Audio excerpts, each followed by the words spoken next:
Thank you for all the accolades that you have given me. Did you talk to my mother? Because my mother would only say nice things like that.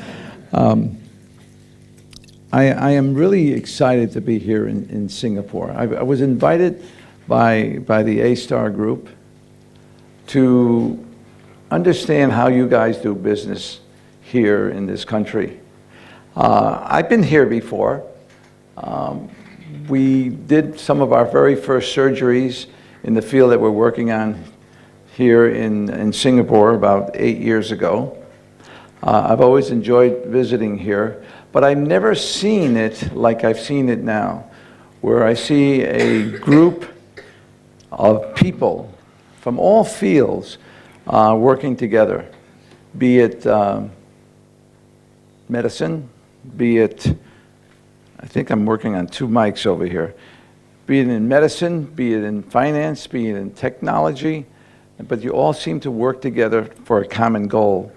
And in many cases, the common goal is to support and increase the visibility of Singapore. Very wonderful field to be in, a wonderful thing to do. I know I'm getting off my subject, but I really wanted to say that I am impressed what I see here in Singapore.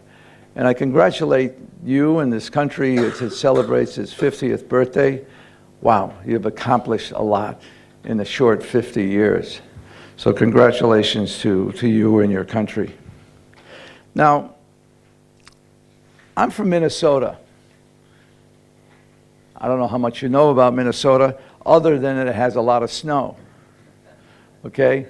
I was talking to somebody today, he said, Manny, what kind of temperatures do you have in Minnesota? And I said, well, I can tell you I have a couple of girls, 19-year-old teenage girls, and the very week that they were born, 19 years ago, okay, the temperature reached, in the month of February, reached 52 degrees below 0 Celsius.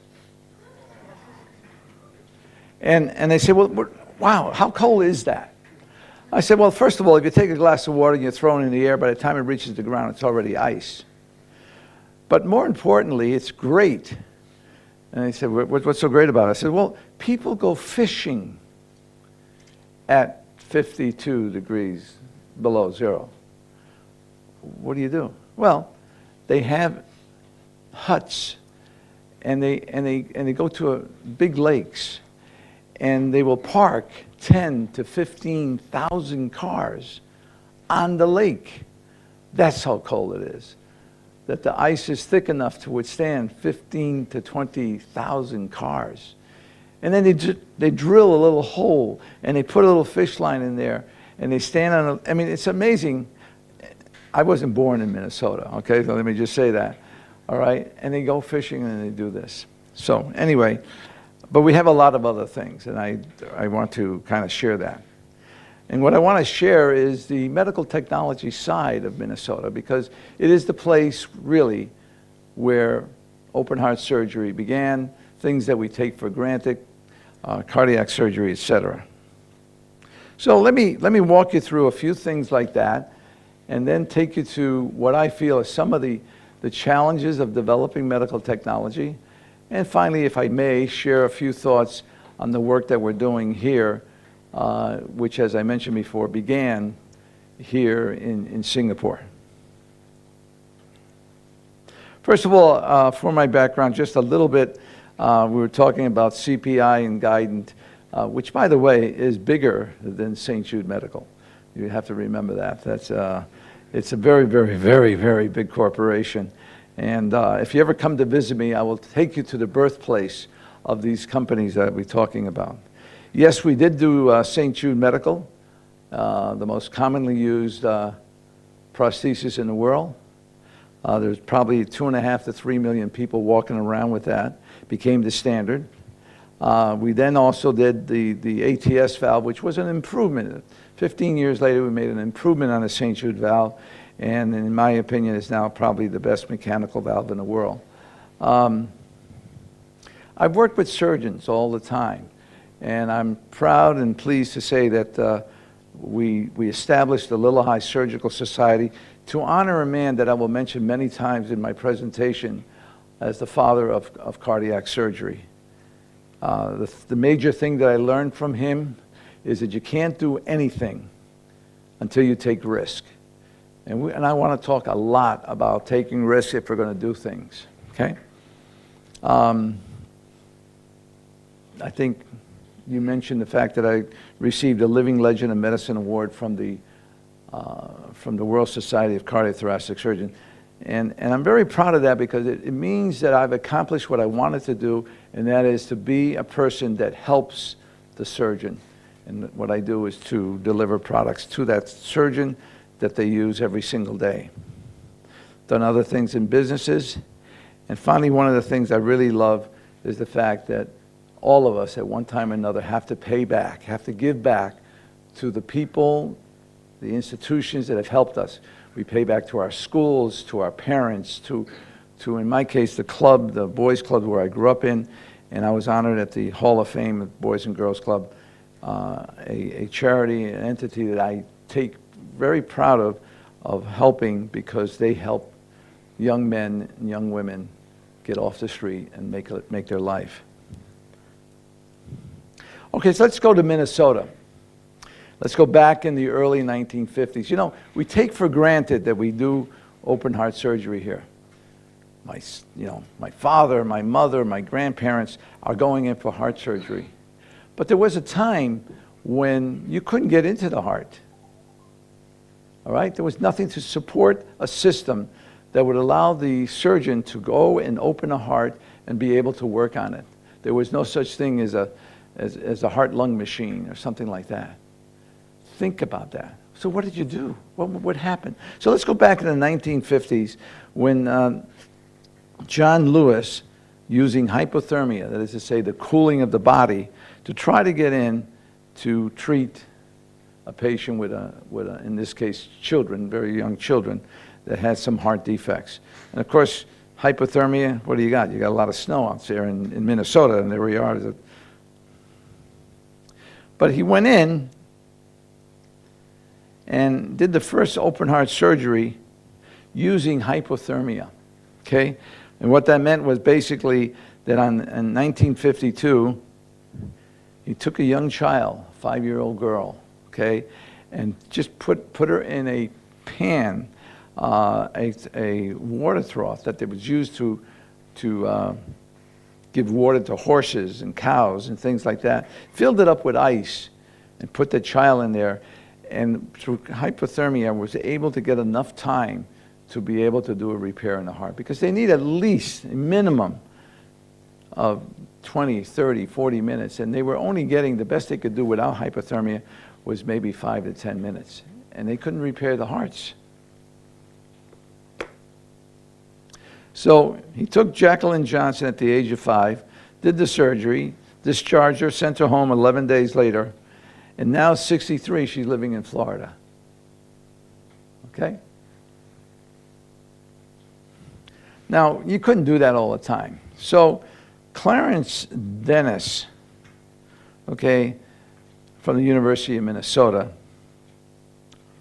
decided to develop a heart-lung machine, okay? And there was an early attempt. And he was going to be using it for children with congenital heart disease back in 51.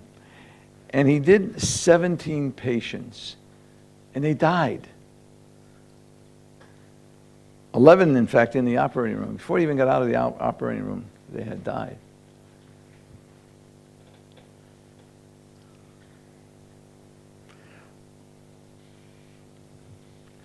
He finally left the University of Minnesota, abandoned cardiac surgery.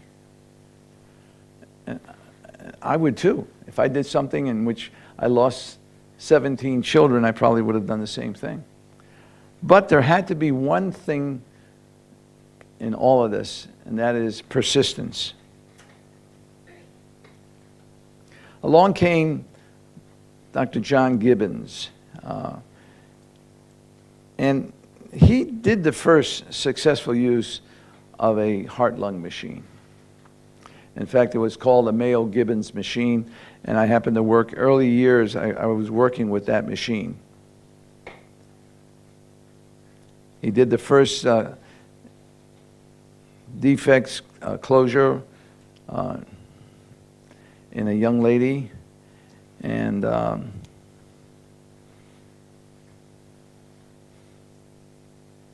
but he did it once, and he was unable to repeat that success. So again, everyone is trying to do something here, but can't seem to get it done. He operated on 4 additional patients. They all died, but they were still the persistence of trying. But he had to finally abandon the concept of a cardiopulmonary machine.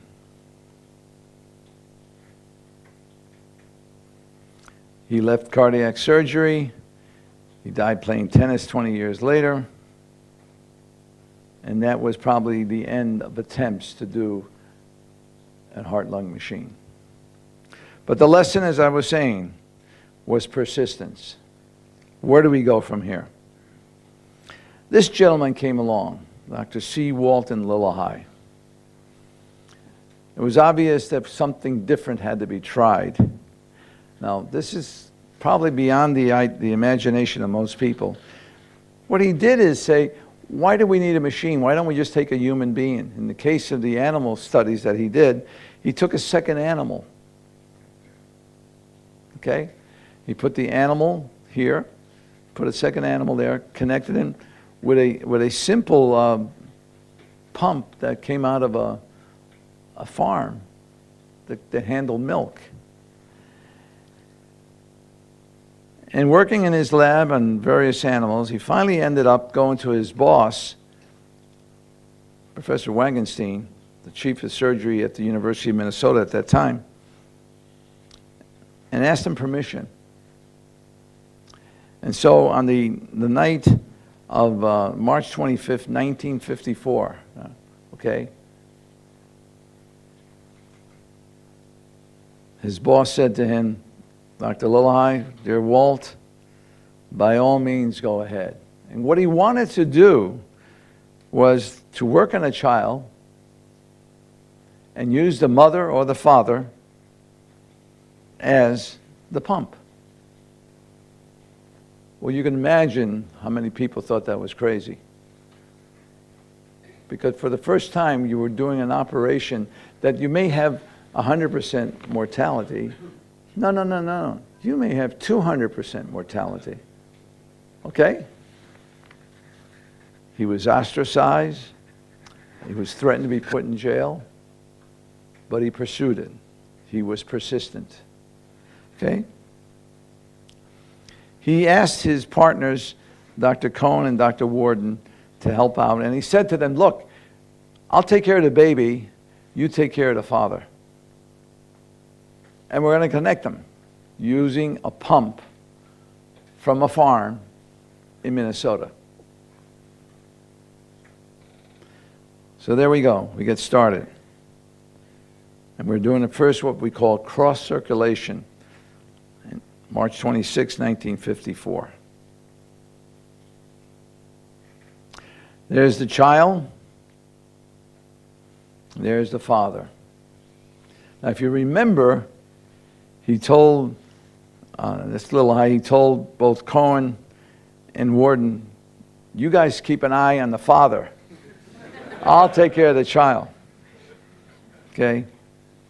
It's interesting for some of you who are surgeons in cardiac surgery that one of the people that was helping Walt or attending the operation was Shunway, who went on to become one of the most prominent cardiac surgeons of the world. Okay? So it was an important group there, and they did it. They announced it on May 1st, 1954, and he went on to do another 45 patients, and they all lived. Okay? So that was persistence, that was taking risk, and that was doing things that people say couldn't be done. I fortunately had the chance to work with Walt. He was like my mentor. In fact, at one time, I was being criticized. I said, why are you working with this man? This man had gone to jail. Had been, I shouldn't say gone to jail. He had been accused of a crime, did a lot of bad things, was drinking alcohol a lot and everything. And I said to that person, now look at this. I met with Walt, and he was telling me that there were days in which by the time noontime came around, we had already lost a couple of kids. And I said to myself, I know that if I lost one kid or a couple of kids, 2 or 3 kids, guess what? I take up drinking too. Okay? Anyway, we became good friends, taught me a lot, and when we started developing the St. Jude valve, he asked me, he said, Manny, put me to work. I'll help you out. I said, you got to be kidding me. I was a young kid, and here was the father of open heart surgery saying, put me to work, and I did. And he was absolutely fantastic, absolutely fantastic. Now, I want to share with you other things about Minnesota. This is baseball, so I wanted to make sure that I didn't leave you here thinking that the only thing we have in Minnesota is snow. We have beautiful summers. We love our baseball. In fact, this was the first pitch on a brand new stadium that we put together, in which the Twins, a major league team, and I thought it was a pretty good picture because if you see where the ball is, it's smack in the middle, and it was the first pitch in that new stadium. But we have a lot of entrepreneurs, and I've had a chance today to be talking to some of the young people here about entrepreneurship. And I started to share with them some of the thoughts of how we do things. And I said the first thing that I like to do is the greatest pleasure in life is doing things what people say cannot be done. And this picture, by the way, is of course the picture of Kitty Hawk when they were doing the first airplane studies. And what's interesting is that about 1 month before this picture was taken, the New York Times, which is probably one of the most prominent newspapers of the world, said heavier than air aircraft will not be developed for another 1,000 years. In other words, they were saying it can't be done. These guys came along, or the Wright brothers came along and said, yes, it can be done. So that's been my creed in the development of products. And I always tell everybody that when you're going to develop products, the young entrepreneurs here that are in this audience, you'll have a ton of critics and naysayers. And here's one, I think the greatest naysayer of all time. Everything that can be invented has been invented. And this is a guy who was a director of the U.S. Patent Office back in 1899 saying, that's it, it's all over. Everything that's been invented has been invented. So think about that. But then you have guys like Walt Lillehei. As far as I'm concerned, the greatest risk taker of all. Now, the next thing you got to have if you're going to be an entrepreneur is you got to find yourself a garage. In fact, if you watch American television, there's an advertisement in which they show the garages of Google, the garages of where Apple started, the garages where Disney World started, and a variety of different companies. And this happens to be the picture of the garage where Medtronic started. I started one of my companies in a garage too, okay? You got to have a garage. Or if you don't have a garage, well, let me go back here. Out of that garage were the pacemakers. The pacemakers back in the 60s were devices that were about the size of a hockey puck, all right? They would last 12 to 18 months, and then every year, almost like on your birthday, you had to have the pacemaker removed.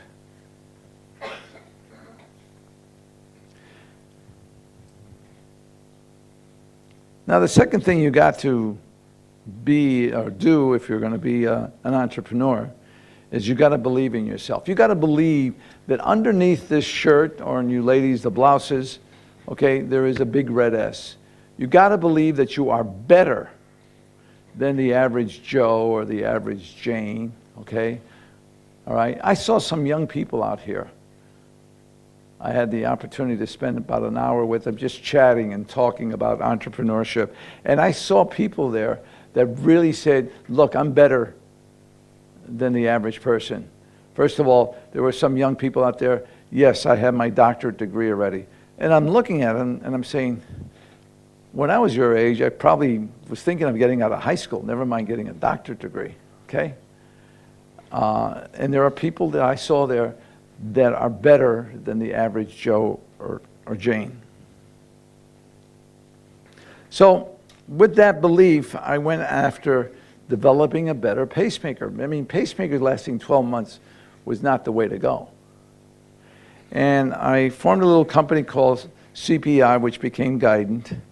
And we developed pacemakers using a whole new concept, a whole new way of making a circuit, the way we encapsulate it, a power source that was totally different, just absolutely different than what things that were being made before. Half the size, half the weight. And darn it, those things are still working. We have pacemakers that are still running 40 years later.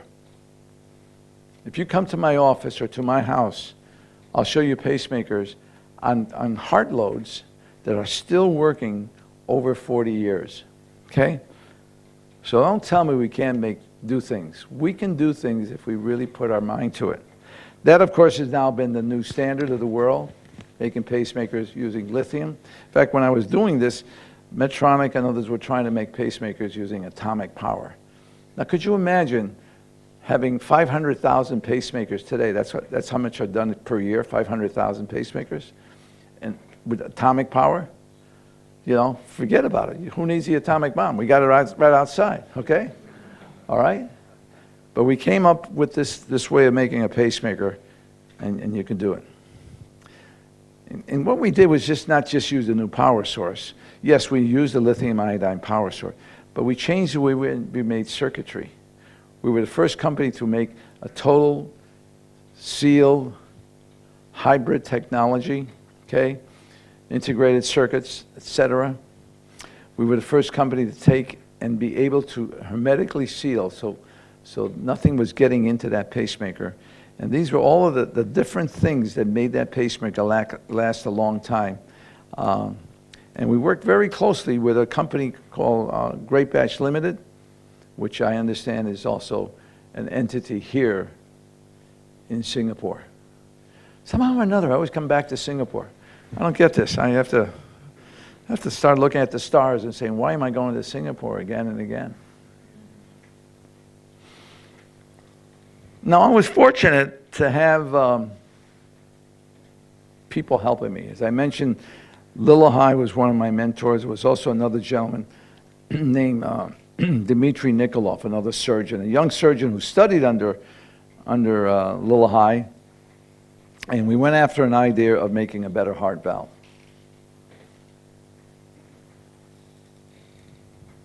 Heart valves. For some of you who don't know about heart valves, because this is a mixed audience here,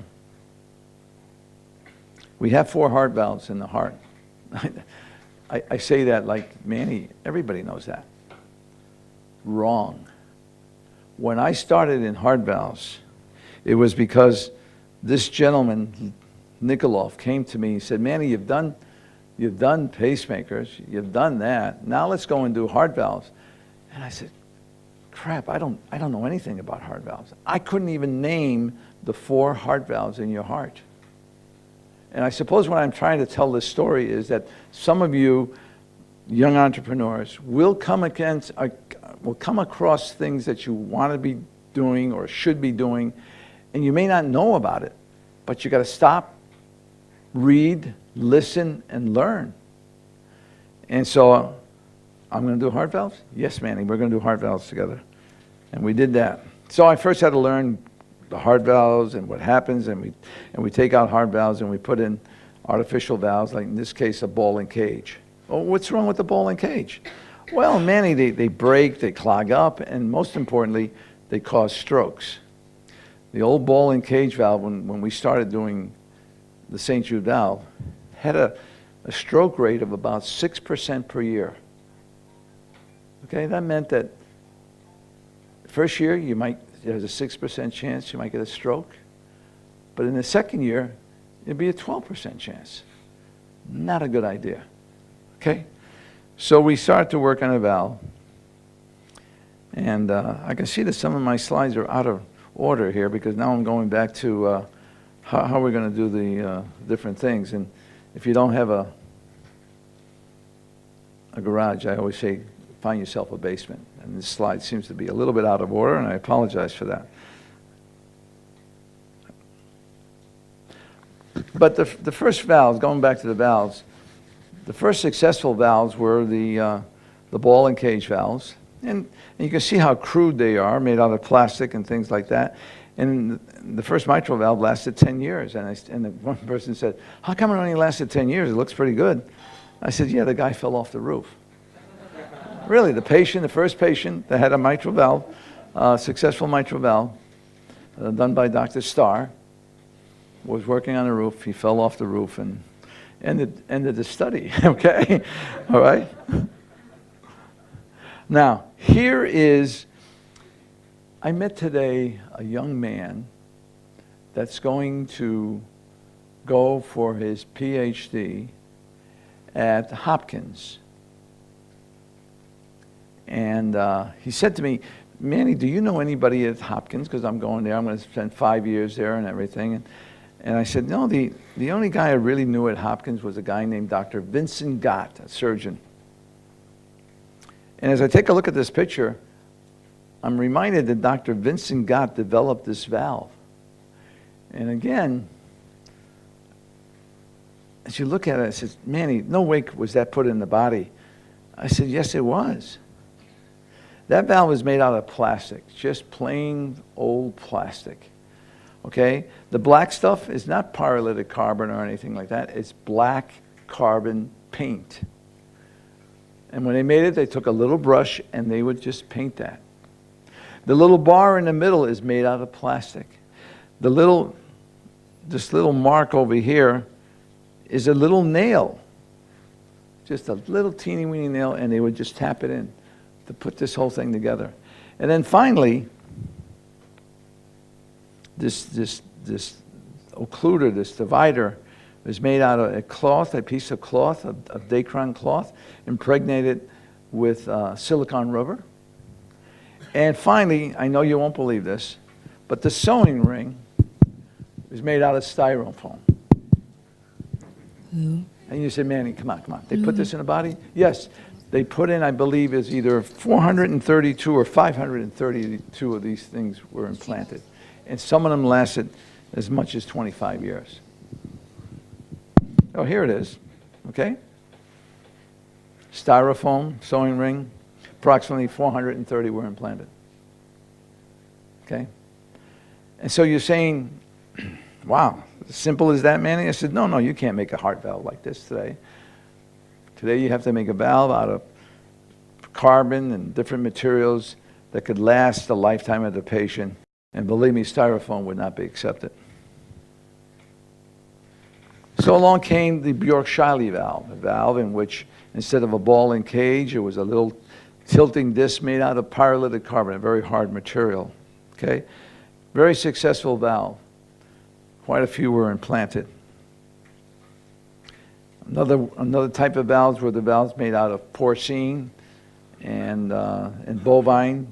Okay? There was a whole gamut of tissue valves. And so if we take a look at valves, this is how they were. There were a whole bunch of different kinds of valves, okay, that were designed over the period of time. This valve down here was designed by a Japanese surgeon called Dr. Wada, okay? And a very successful valve, except the wrong material, and it kind of would wear out. Okay, this is a valve over here that had, well, this is never going to wear out. It has a pyrolytic carbon ball. It will never wear out. Well, guess what? The ball never wore out. It was right. But the cage that held the ball would wear out. Okay? So you had to make valves that wouldn't wear out, that wouldn't clog up, that wouldn't make a lot of noise. And that was the challenge that we had when we started doing the St. Jude valve. Okay? We finally ended up starting with this. Take a guess, I say. Well, that was the original start of the St. Jude valve. It went on, of course, to become what we see on the right-hand side there, the St. Jude valve, the first valve to be totally pyrolytic carbon material.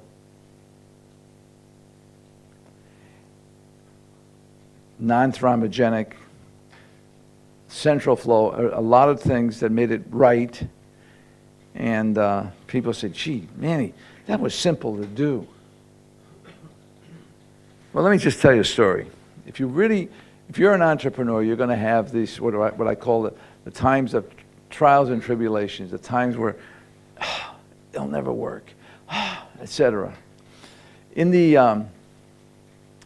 annals of thoracic surgery, probably the most prominent medical journal for the cardiac surgeon, there was an article written and it said, open quotation marks, "It will never work," exclamation point, close quotation marks, dash, the St. Jude valve. This is an article in the medical journal. And they were describing all the things that were wrong with the design of the St. Jude valve. Okay? This is a published paper. And one of the challenges that we had in making the St. Jude valve was that there was I was ready to close down the doors on St. Jude. Now here's St. Jude is a market cap today of $25 billion company, and I was ready to close it down because we couldn't make the valve. You see, pyrolytic carbon is like glass. You think you can take a glass of water or a glass pane or a piece of glass and bend it? It's kind of hard to do. It usually shatters into 1,000 pieces, particularly pyrolytic carbon. So one particular month, we were able to make 100 of these rings to put the leaflets in. But every time we put the leaflets in, try to put them in, they would break. Okay? And we had in 1 month made 100 rings, but 97 of them broke. And it was at that month that I said, I'm closing the doors, because we were trying and trying to make it and couldn't make it. If you believe in prayers, you'll believe the rest of the story, and that is, all of a sudden, at 3 o'clock in the morning, one of my engineers called me up and said, Manny, I got it. And this is after I've heard the story. We got it, Manny, we got it. At 3 o'clock in the morning on a snowy, of course it was snowing in Minnesota. He said, Manny, I got it. I said, what do you got? I know how to do it. I said, how'd you figure that one out? I had a dream. You're kidding me, okay? 3 o'clock in the morning, he said, yeah, come on, go over to the office. I'll meet you at the office at 5 in the morning. I said, no, Peter. I'm going back to bed. I'll see you there at 9 o'clock. So at 9 o'clock, I get over to the office. It's snowing, and I'm damp in his feet. And he's at the door, ready to take my jacket off. And he says, come on, let's go in, let's go in. And there he had 13 rings. And he sat me down. I said, why am I sitting down? Why not one of our assembly people, that's going to do this? I'm sorry, I don't have the best fingers in the world, okay? He said, no, Manny, if you can do it, anyone can do it. Okay, thanks a lot, okay? But anyway, we took the 13 rings, and they all worked. He had a dream. And I said, what is, okay, all right, tell me what it is, tell me what it is. So he told me what it is and what the dream was and everything. And I said, we're going to take the corner of the room, and we're going to put a curtain here and a curtain here, and no one is going to go in there except a gal assembling and the manager of assembly. And I'm never going to patent what we learned in your dream. Because if I patent it, everyone would know how to do it. And we're just going to keep it a confidential secret of how we put the leaflets into the ring. Again, these are all stories for the entrepreneur that we have out here that says there will come times when you're saying, it can't be done, it won't be done. You know, again, the trials and tribulations. I was ready to close St. Jude. I came that close, okay? However, more work had to be done. We still had a situation where in the St. Jude valve, in certain patients, at certain times, the pivot, which is strictly a pivoting in the cavity, we still would have thrombosed valves. And when they thrombosed, it was always in the pivot area. And this was, of course, here's a patient, this is a picture of the same valve, both sides, at 90 days, 3 months, and it was clogged up. So we started working in 1990, 14 years later, we started working on the ATS valve. And the ATS valve stands for Advancing the Standard. I figured myself and the team of engineers set the standard, so we're going to advance the standard. I brought back the same engineers, and we put it all together, and we developed the ATS valve, which has an open pivot. Instead of pivoting inside of a cavity, we pivot on a ball, and it's a great valve, a much better valve, and that became it. And I wanted to point out how good this valve is. Pierre Guillard was the first recipient. He received the valve in 1992. May 5th, 1992 to be exact. And today, he looks like this. I told you, he's a great valve. Okay, all right, okay. Okay, we have a movie in our country. It's called The Field of Dreams. It's a baseball movie. I love baseball, and it's a baseball movie. And it's a story that says, you build it, people will come. It's an inspiration for people who really want to do something and say, go ahead, do it, because people will come. And sure enough, in my career, and I have no idea why this happened, I was telling Michelle, I don't know what it is, but people always want to help me, take care of me. And here's a perfect example. These are the great people that have come to me on their own dime, come to visit my work, look at my work. And these are guys that are, you know, some of the most prominent players in the industry. Okay? Here is Seawalt and Lalahai. This is Dr. Freeberg, David Freeberg, one of the most prominent electrophysiologists of his time. Here is a guy named Bill Greatbatch. Okay, we were talking about Greatbatch. Okay, the guy who invented the first successful heart pacemaker, and then later on helped in the development of the lithium power sources. Here's Billy Cohen from Texas Heart.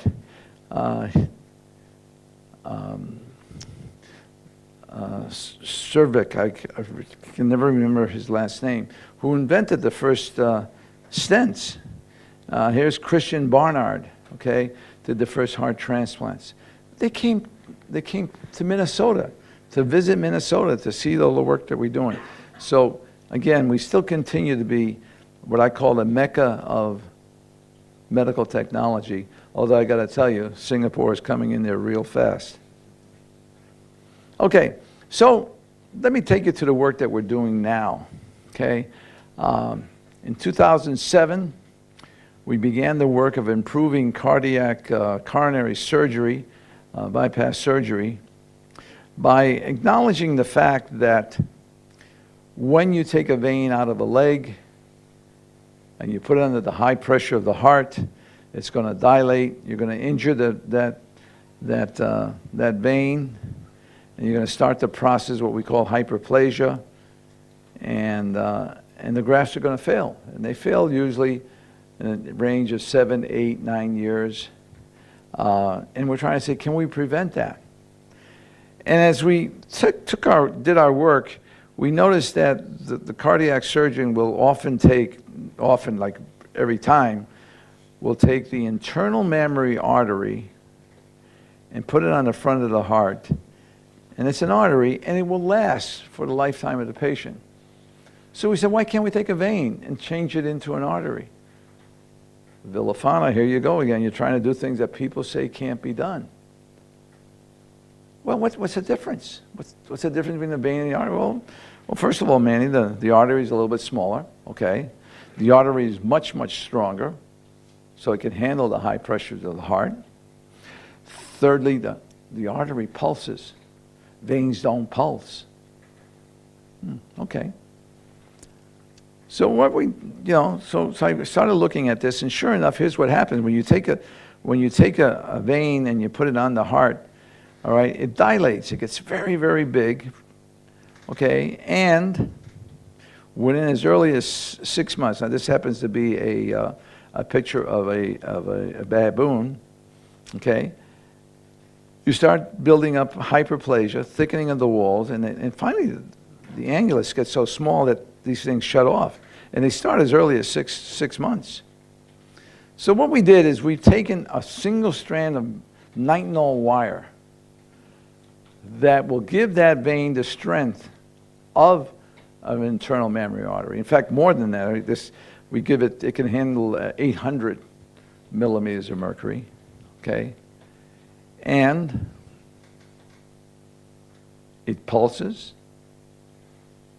and we make the vein a little bit smaller like an artery, and we have done over 600 patients now. And the first patients, by the way, were done here in Singapore. After 180 days in an animal trial that we did with sheep, we saw that the controls, that is the veins that did not have the mesh on it, would dilate, like we said they would dilate. They would have scarring and a lot of scar tissue or hyperplasia on the inside and would clog up. But yet, in the same animal, a treated vessel with the mesh was smaller like an artery, like we said it would be, which created the flow so fast that it would polish the inside of the vessel and would stay open. There would be no hyperplasia. This is how it looked. We do a study. We take one vein out of the leg.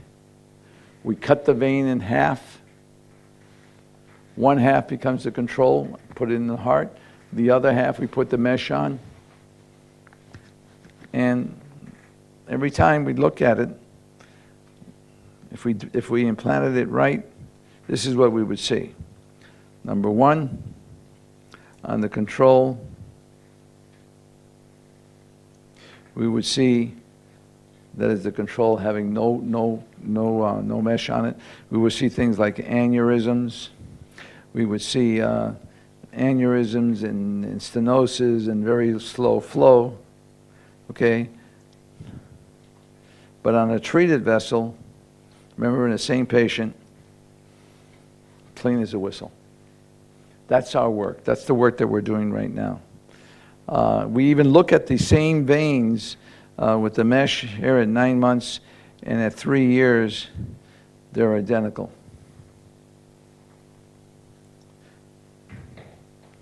We now have, by the way, angiograms that we've been receiving from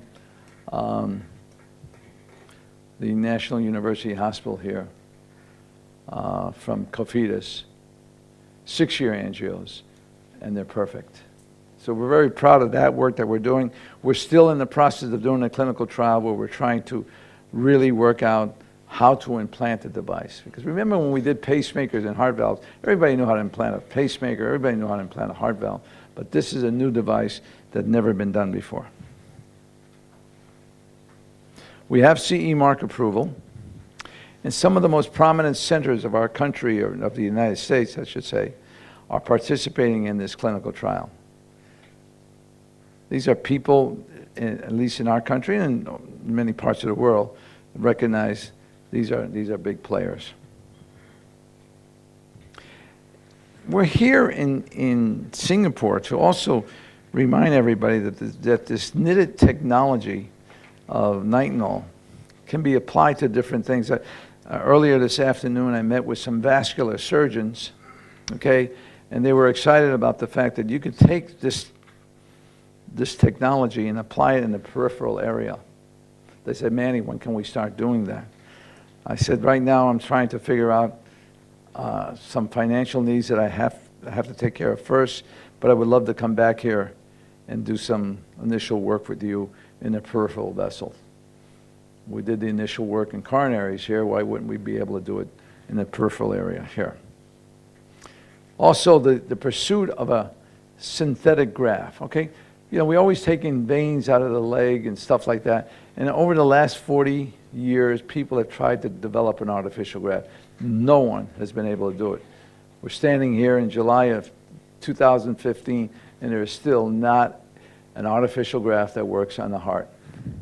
I think with the technology that we have now, the knitted nitinol technology, it can be done. We have ideas. We've already started doing a little bit of animal work, and it can. I think it can be done.